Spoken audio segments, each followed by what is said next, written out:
message to William Ruto and his illegitimate regime.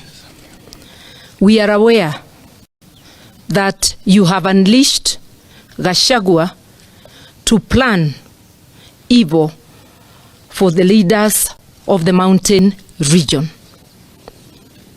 We are aware of your plans, and we want to warn you and tell the world that if anything happens to the leaders from the mountain or their families, it will be on you.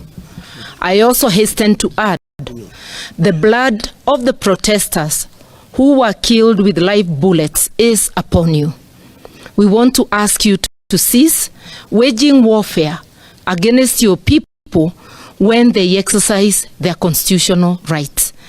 We want to remind the armed people, the police, that what we are doing is for you as well. We know you are hurting in your pockets, just like all Kenyans. When we seek a better Kenya for all, it includes you.